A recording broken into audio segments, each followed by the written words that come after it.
Hi there, this is Coach Mac, and I am about to take you on a video walkthrough of my course for the fall of 2018. As you can see, I am logged in to myself in Schoology here, and my first folder is the course introduction. What you'll see in there is the first things we'll do. Already has a due date. I know when it's going to do. There's 5 questions for students to answer. Kind of gives me a little insight to how they feel about education and what they hope to get out of this year. And then there's a get to know me assignment that's done with Buncee.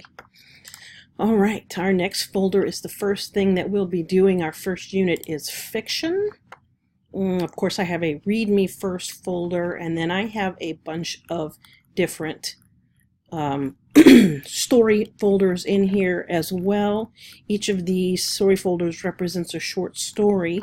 Now we are not going to be covering all of these. There is a total of 7 short stories, and each student is going to do 3 of their own choosing. There are 2 short ones that I believe are the Celebrated Jumping Frog of Calaveras County and the Lottery, that are the 2 short ones. Those 2 will go together as a set, and then all the other ones are individuals. And then, like I said, they're just going to pick 3 of them. Each story has the text, the PDF of the actual story. There is a discussion. For example, for the cold equations, here's your directions. Do you think the rule on the ship, any stowaway discovered in the EDS, which is the emergency dispatch ship, shall be jettisoned immediately on discovery, is too harsh of a penalty, or is it a necessary evil? Do you agree or disagree that Barton has no choice but to let Marilyn die? Okay, so there's the discussion, and they can answer online in that. Here is the audio book for that story, so then they can listen to the story, or they can read it, and follow along with the audio book. It's up to them, whatever the learning style is. And then, of course, at the end, there is a video of, this is a video, an adaptation from the cold equations on YouTube.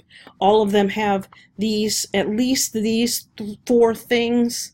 This one is actually missing a quiz. There we go, the lottery quiz. And, excuse me, this is pulled from, I think all of the quizzes have a set of 50 questions in them, and they have to answer 10. And then once they score, I think I'm going to set it like 80 or 90%. Once they score 80 or 90%, then they're going to be able to watch the video. There's the lottery video. So this one is complete. It has the quiz in it. And all of these folders in here for each story are the same. They all have the same 5 items in them. And then there are some fillable worksheets to do. There's 15 total. I'm going to have 3 per story to be done. So that's short. It's short fiction.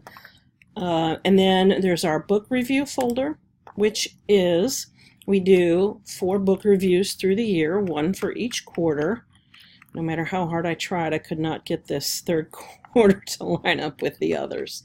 But each quarter folder is the same. There are 4 different options, actually, and I need to add that 4th option because I just added it, actually. You have to pick your book and your author, and then there are the things. These explain what the projects are. These are the questions for answering if you choose to do the podcast. This is an example of Comic Life, of what you'll be doing for Comic Life. This is a link to the website that I use to check out the books that the students submit to ask to do.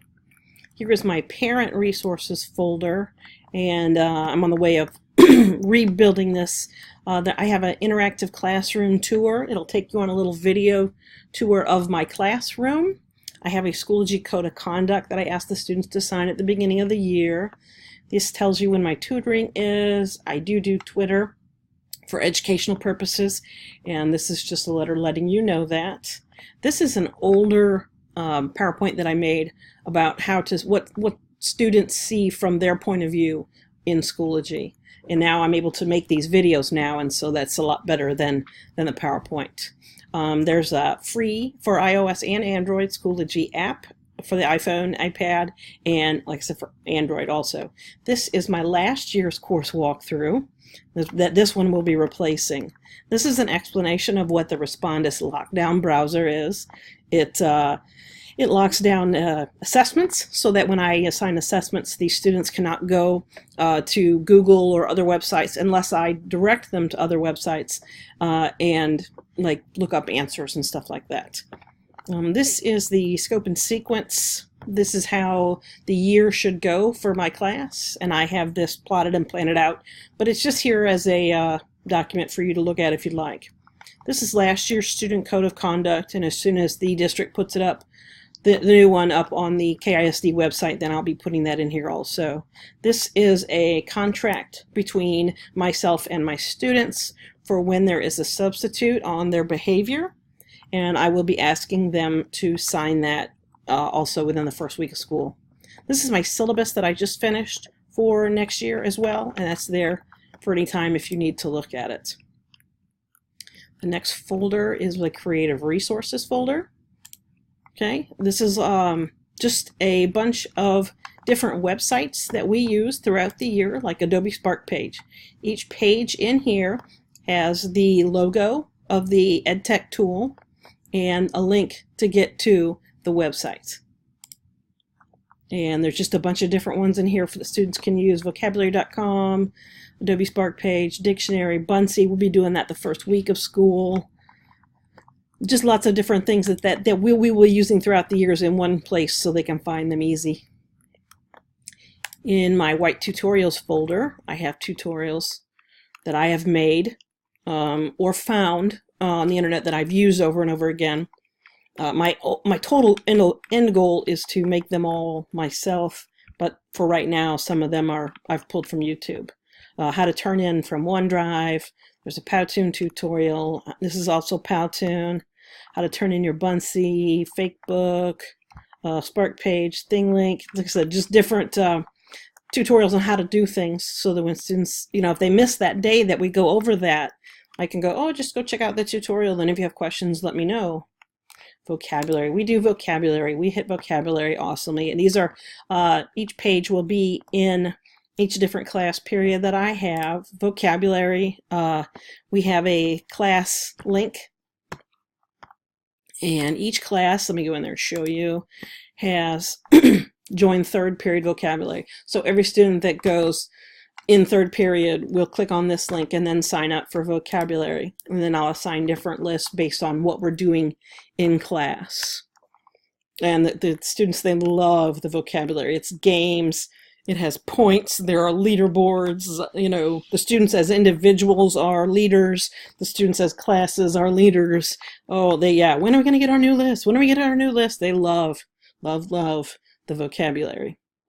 After we do the fiction, we'll be doing figurative language this year.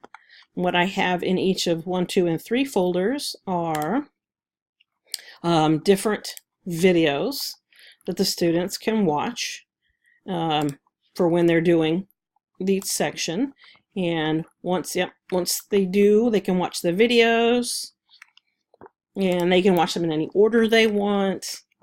And then the only deal is that when they do each section, they have to take a quiz on that section to make sure that I know that they're not just saying, oh, I watched all those assonance videos and I know what that is. So it's just a check for understanding, a little formative quiz for them to make sure that I know. And then there is a board game project. Well, it was a board game project. I just might make it a game project. What I had them do with figurative language last year was create a board game with figurative language. And they really enjoyed it, and I got some really, really good projects out of that. So we're going to do something of a repeat on that, some version of that. After figurative language, we'll do drama. And here's everything for our drama unit. There are individual assignments. There are group assignments. There's an example. Here's the instructions for the whole unit. And they absolutely love this. Instead of reading Julius Caesar, 2 years ago, my students, we were doing picture day, and I said, hey, Julius Caesar's coming up next. Are you guys excited? And they were like, no, of course not. So I said, well, what do you guys want to do instead? They were like, can we write our own plays? Well, I was like, of course you can. So we spend most of, like half of November and half of December writing our own one-act plays that have to be, as you can see from the folder picture, the one-act plays, drama, comedy, or mystery, or any combination of those three. And this folder, like I said, walks them through everything that they're going to do. They're going to do those in groups, of course, not by themselves. And I've gotten some really, really good plays out of it. Very funny, too. Very good ones. Drama, mystery. I mean, they're amazing. This folder is new this year, and this is if a student like PCSs or moves into Killeen, in the middle of a grading period, or it's the place for them to go, hey, what do I need to do? So they're going to go in here. There's a Read Me First, and there's a Buncee. That's what we'll do the first week of school. I would have them do that, especially if they come in during when my students are actively engaged in doing something they've been doing for a while, and so the new student has something to do, and then I can learn about them as well. And then of course they'll have their whichever class period it is to sign up for vocabulary, and they can start and work on that as well. So this is what I have in here for right now. I'm going to put this video, this walkthrough in here for them as well, so they can see what everything is in here. They're more than welcome to look around in there. Then at the end of the day, what I have for my students here is a bunch of pictures and memes and quotes and things that I wanted them to see. And I have a bunch more to add in here too for this year. These are like, not everybody's 100% every day, and so sometimes if you are, not having a great day, and you need a little pick-me-up, throw me to the wolves, and I will return leading the pack. I just think that goes along well with our mascot, the gray wolf, as well. But I just thought that was a, hey, you might not think much of me right now, but when I come back, I'm going to get it, So I just thought that was great. And the students cannot add photos in here. These are just from me to them. How to be mentally strong. And some of them are funny too. Yeah. Make sure your own worst enemy doesn't live between your own two ears. That's very important. Laird Hamilton, he's a Hall of Fame, world-class surfer. Failure doesn't come from falling down. Failure comes from not getting up. Just a lot of different things and quotes in here. Like I said, I have tons more to add as well. So that's basically kind of a little rundown of what we have for the first semester, the fall semester of 2018, and anything in here anybody can look at any time and see what's up, ask me questions, see what's coming up. This is also just a gear up, getting ready for the year. Thanks. I look forward to meeting everybody.